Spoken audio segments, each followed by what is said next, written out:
Bismillahirrahmanirrahim. Assalamualaikum warahmatullahi wabarakatuh. Hello, I'm Nabiela Maulida.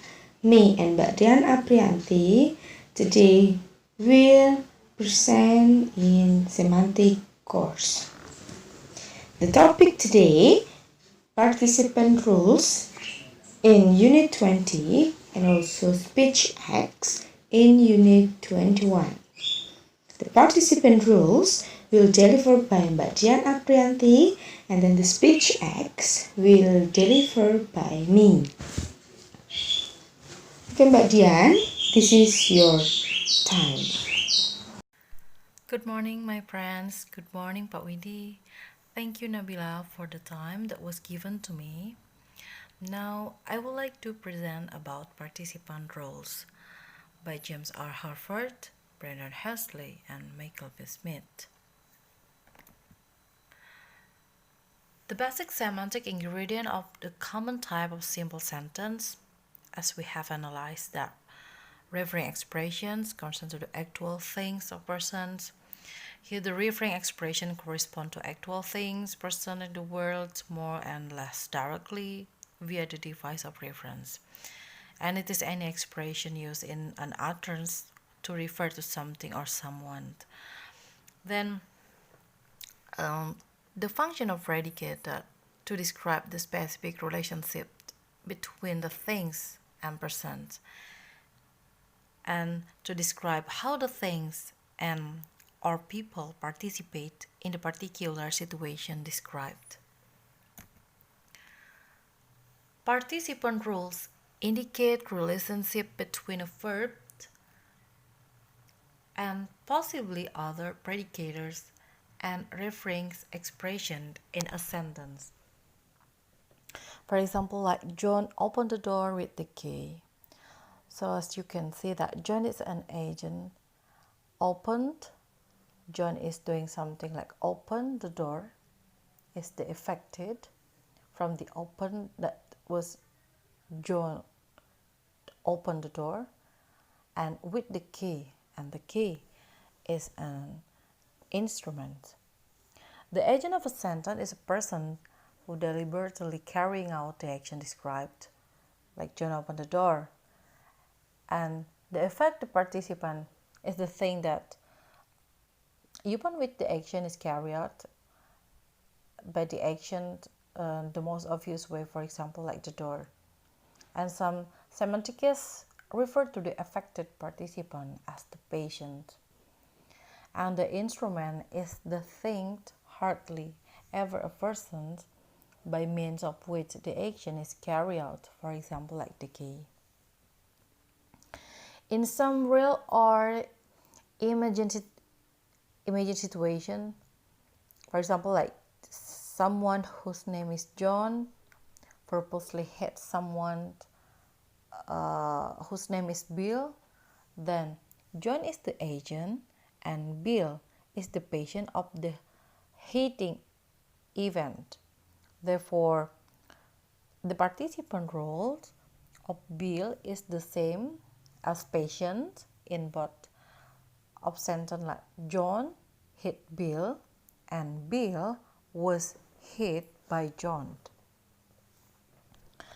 From the sentence, from the sentence, such as like John opened the door with the key, or the key opened the door and the door opened, that no matter whether the door appears before or after the verb opened, or whether its logical name door is mentioned first or second in the logical formula, the way in which the door participates in the act of opening described is the same. The door is the object affected in the situations. So we can see from the chart that those participants who carry out activities like open, then have a referring expression on John, for John, the door and the key, and the name of John, the door and the key is an utterance such as John opened the door with the key, where the speaker has a particular person and things, in mind when someone say there are referring expressions. And next, here is the type of participant roles. There are 7 types. The first one is agent, the second one is affected, instrument, location, beneficiary, experiencer, and the last is team. And for the first is agent.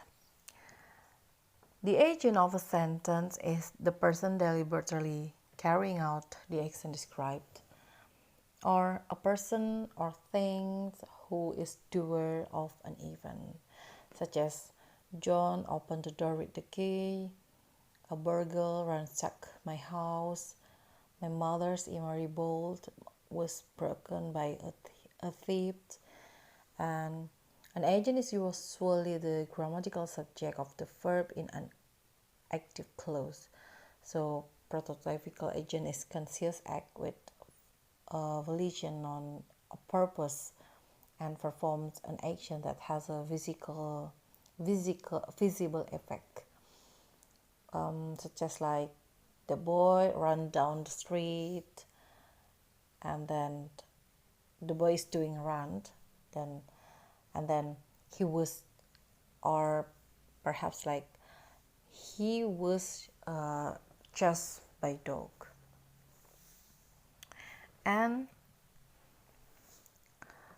for the affected participant as the thing, not usually a person, although it may be, upon which the action is carried out. In many cases, the thing changed by the action in the most obvious way, such as like John opened the door with the key, Muriel dealt the card carefully to each player, and then the tree was felled by a single blow from Paul Ox. Thus, from the affected from the words such as like the door, the cards, and the tree, we can call as the patient, as I said before. For the instruments, here is the things, hardly ever a person by means of which the action is carried out, such as like the key opened, Seymour sliced the salami with a knife, Hamis used a screwdriver to open the tin. The instrument that is used by the agent, something like the instrument is to support the affected what the agent do something. And then for the location, the role of location is played by any expression referring to the place where the action described by a sentence takes place. For example, like Caesar was assassinated in Rome, I'm meeting Vic at Waverly Station, and Tallahassee in humid summer. So Roma and Waverly Station, Tallahassee is the location that is used by the agent to doing something. And next is beneficiary. And for beneficiary is the person whose benefit or whose detriment the action described by the sentence is carried out. It is usually assumed that the beneficiary, if mentioned, is distinct from both the agent and the affected. So the word beneficiary, as used in semantic theory, has a spatial technical sense that differs from the way it is used in everyday English. It is clear from the fact that the beneficiary of an action might not always be positively affected by that action, but could be negatively affected depending on the action in question. Or we can say that beneficiary is the semantic rule of a reference, which is advantaged or perhaps disadvantaged by an event. For example, like Kate gave Jill a replica of the Venus de Milo, Alan was sent a special offer from the reader G's, or Glenn bought a microcomputer for his sons. So from those sentences are clear that Jill, Alan, and Glenn's sons as a beneficiary who received the benefit of what they have given. And such as other example, John sold the car for a friend or for his friend. Here it is clear that his friend as beneficiary of the car that John has sold. In other words, John's friend is the person who received an advantage. And for the next is the experiencer.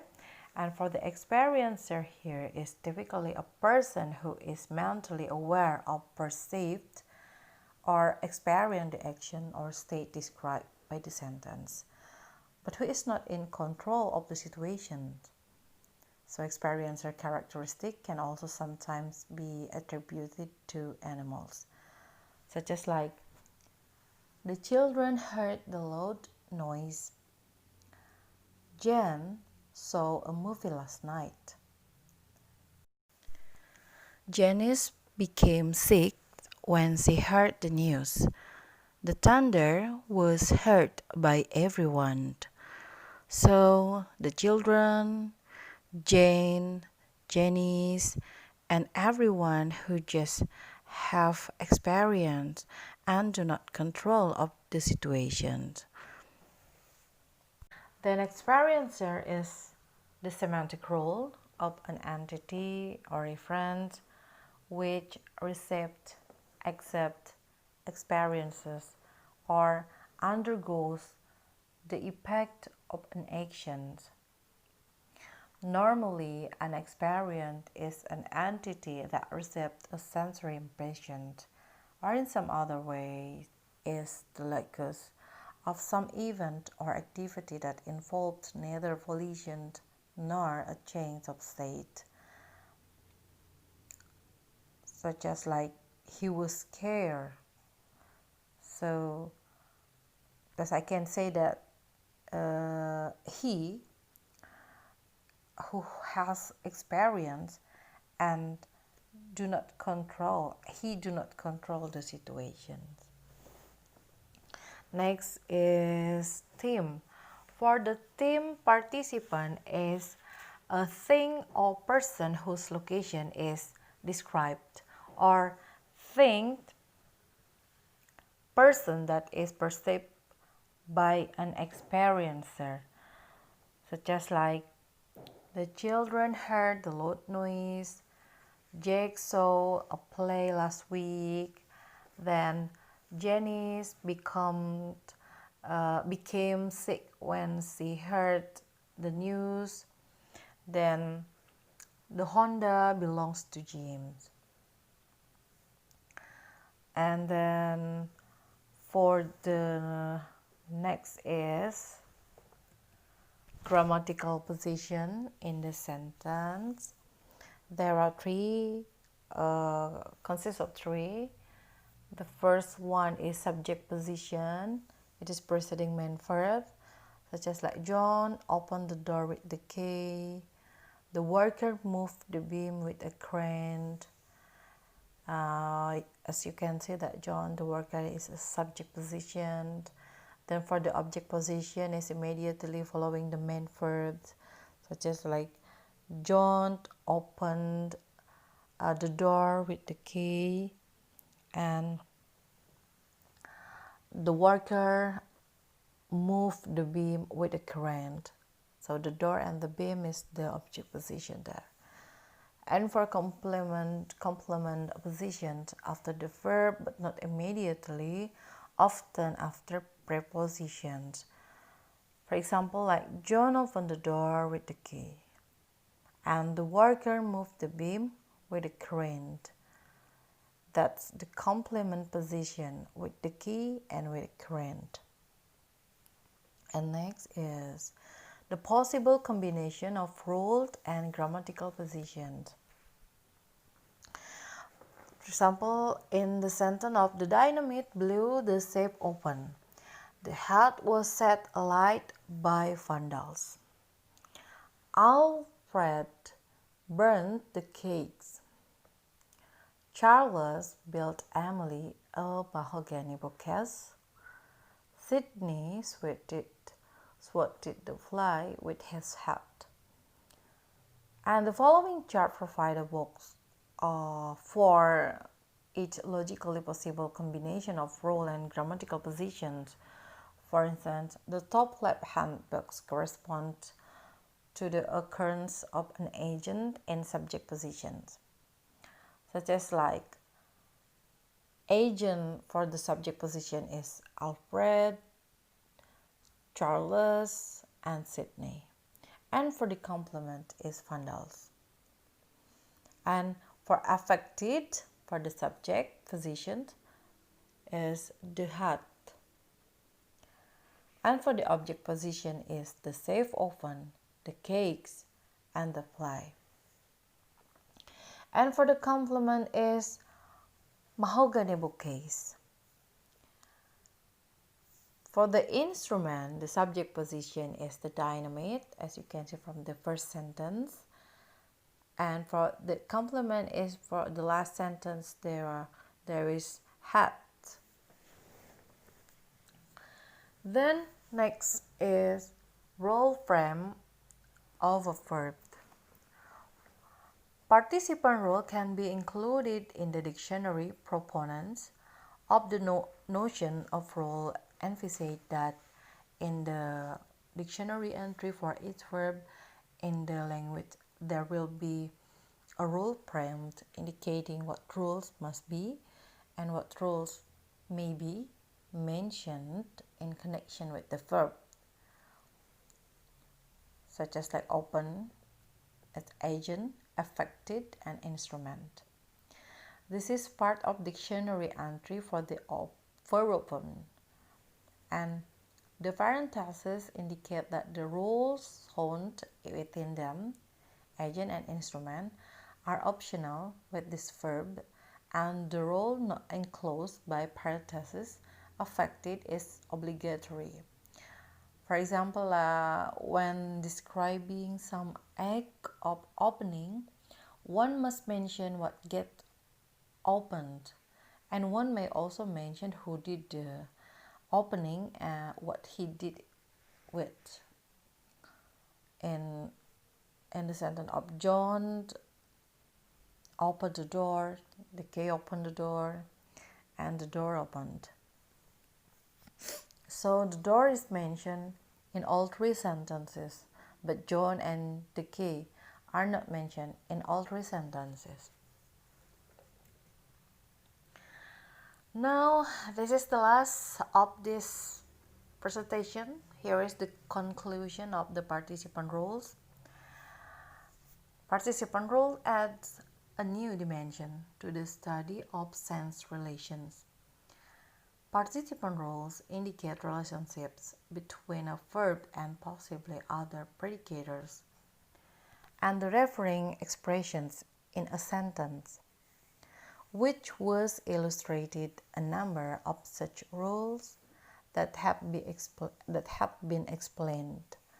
Those are agent, affected, instrument, location, beneficiary, experiencer, and team.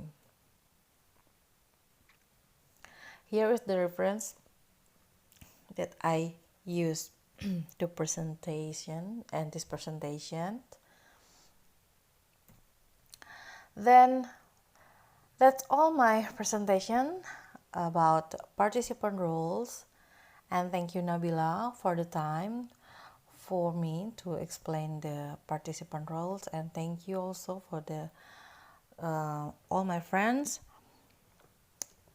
and for Pak Widi. Now Nabiela, this is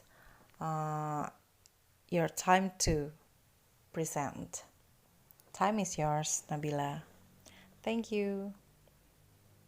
Thank you, Mbak Dian, for the time. We will continue to the next chapter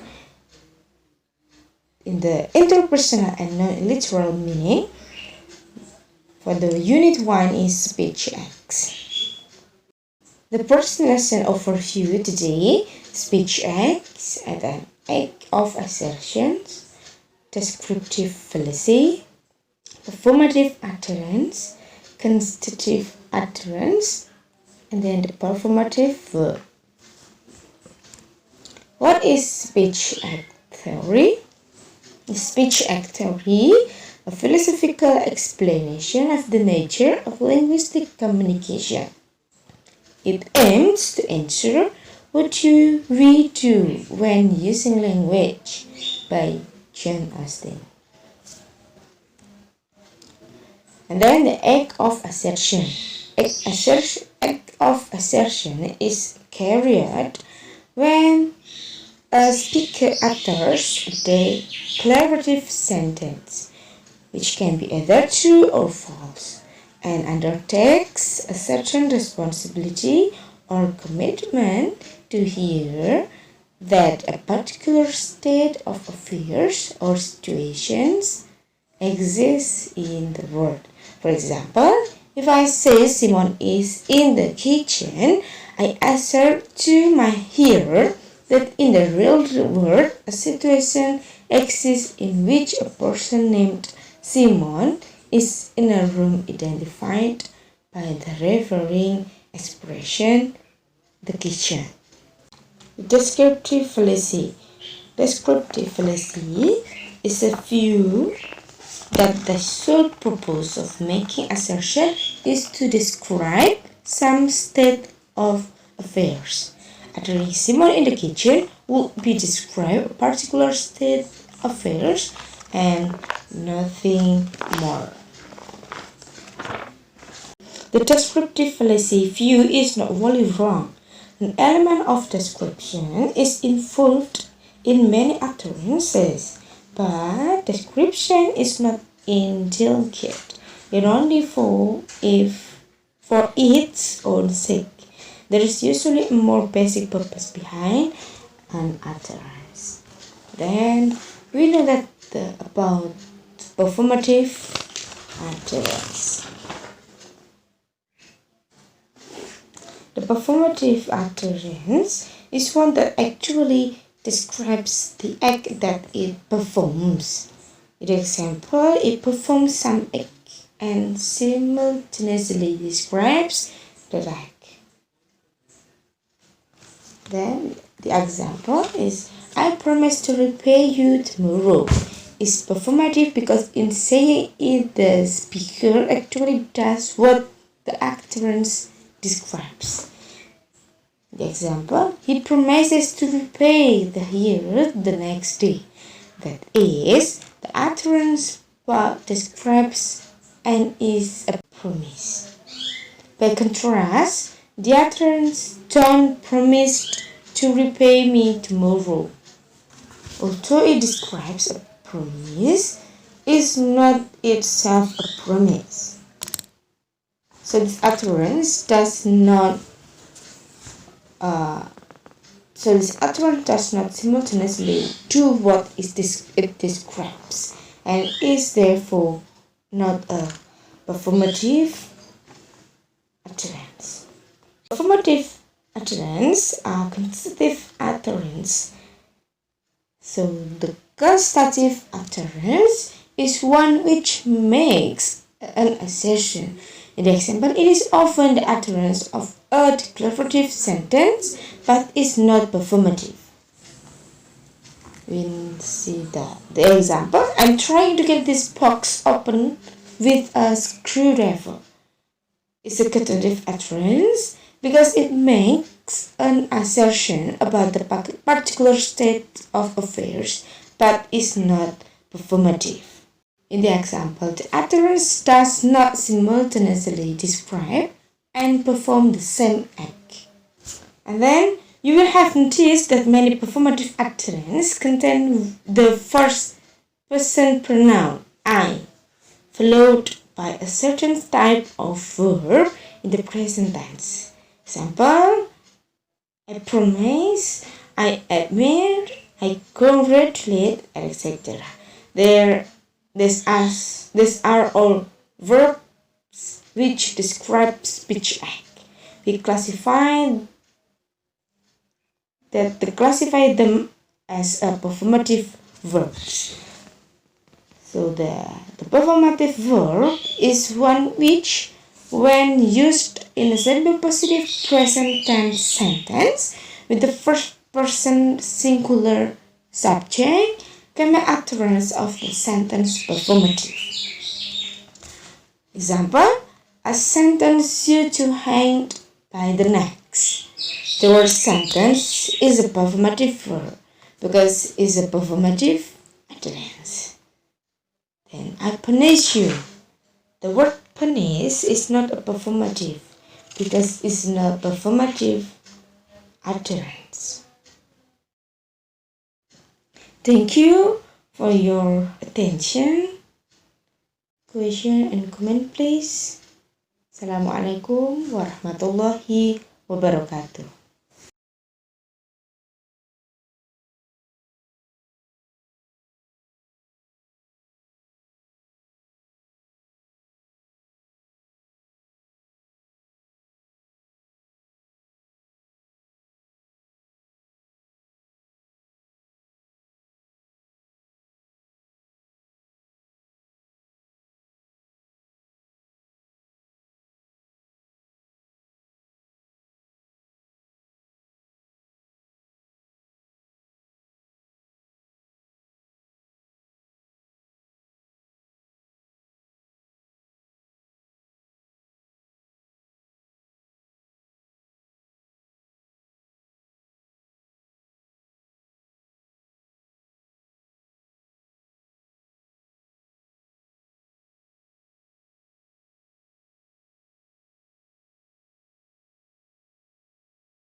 question and comment please.